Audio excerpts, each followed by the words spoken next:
All right, so you'll notice that we're in a much cleaner location than we normally are. So today we've got a optical tachometer, and this actually is a lab piece of equipment. So like this is a legit, piece of equipment that I was asked to repair. As you can see, someone was a little rough with the old battery terminal here, and also the positive wire is just hanging on by a blonde one there. So, usual suspects, just hop on Amazon or eBay or whatever, and you can buy these things real cheap. So, first thing is it going to be, oh yeah, it's going to be plenty long enough. So that's good.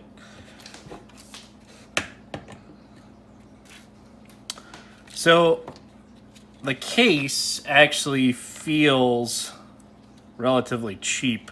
Feels like cheap ABS plastic. I got one of these in the garage. I'm not sure that it's much better than this one. It does look like, however, unlike the one that I have, different length screws. This one looks like it's got a calibration knob, so you can actually calibrate the thing.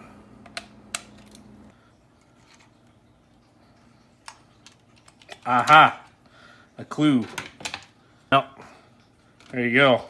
Sneaky little bastards. Alright, so that's not too bad. Ooh boy, those leads are pretty long.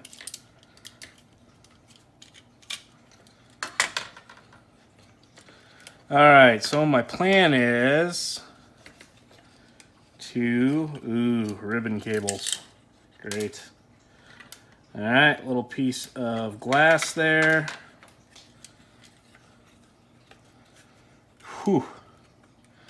Yeah, that's gonna be a little tricky. So my plan is to desolder these two leads and hopefully solder on some new ones. Yeah.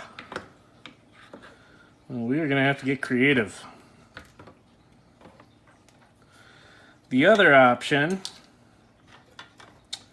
is to snip these guys, and then I've got little shrink wrap connectors that I can use to repair it, which unfortunately might be the better option here to preserve the length of the leads.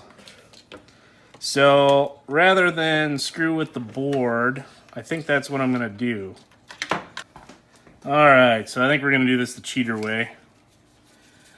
Ideally, we'd desolder the board, but there's more chance of screwing that one up. And quite frankly, this repair is gonna be plenty sufficient. So I got these little butt splice connectors, which are shrink wrap with, you can see a little solder in the middle there. These things work friggin' awesome. Now, typically what I do in a situation like this is try to space out the two connectors so that they're not interfering with each other. In this case, we're definitely going to want to go, back a bit just to keep those little connectors inside the casement. So we'll kind of go like that.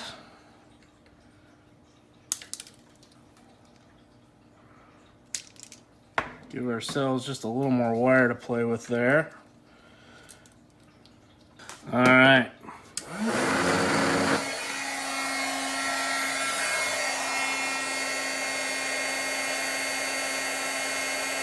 All right, so we've let that cool for a bit. Feels good and stiff.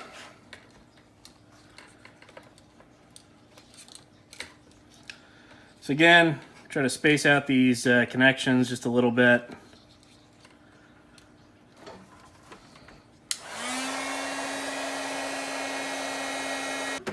All right, let that cool off for a second.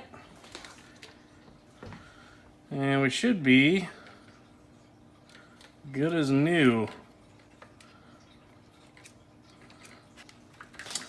Alright, so I don't really like that this circuit board is not positively affixed in here.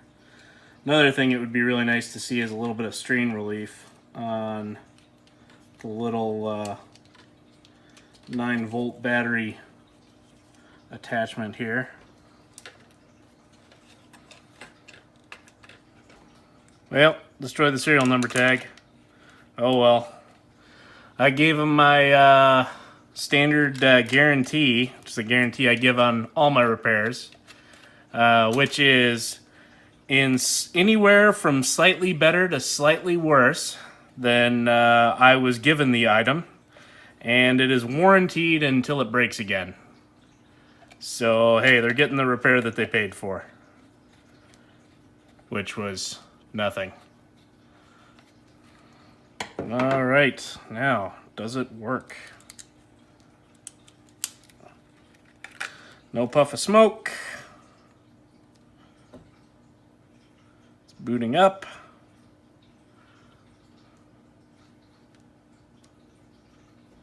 Nothing's happening.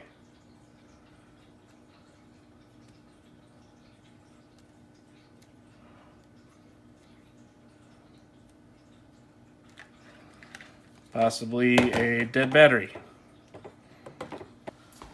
Still wrapped in the plastique even.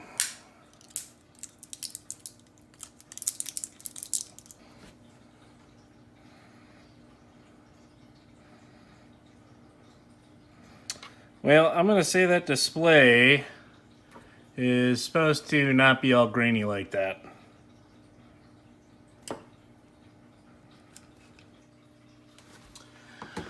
Okay, so I just texted the person that commissioned this project, and apparently it's been the case for a while that this thing has been all blurry. So what we're gonna do is we're gonna reflow. Oh, I see. So that ribbon connector's for the buttons on front. What we're gonna do is we're gonna reflow the solder on all these joints, and good chance that one of those joints is bad or is a little marginal. So we'll use my surgical sterile butane soldering iron here. Let that warm up for a second. We will actually clean it off. Run it through. This cleaning paste just works wonders on soldering irons. Just dab it in there. Let it sit and burn off for a second. So yeah, odds are one of these joints is not making good contact. They all look pretty decent, but what happens to solder over time is it gets banged around and yada yada yada. These joints will cold work and they'll develop little cracks and make marginal contact at best. So what we're going to do is we're just going to go along and reflow each one of them one at a time here. And let's put a little bit of fresh solder on there.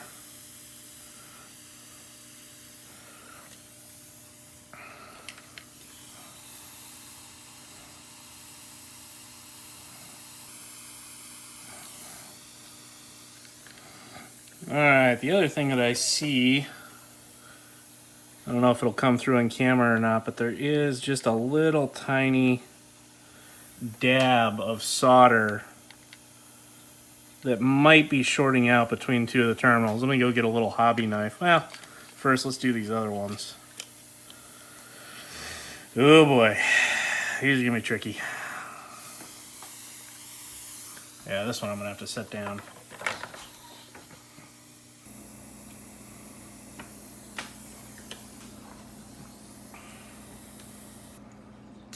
One questionable little spot right there.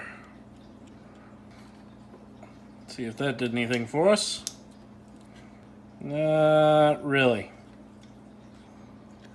Well, unfortunately, I think without replacing the LCD display,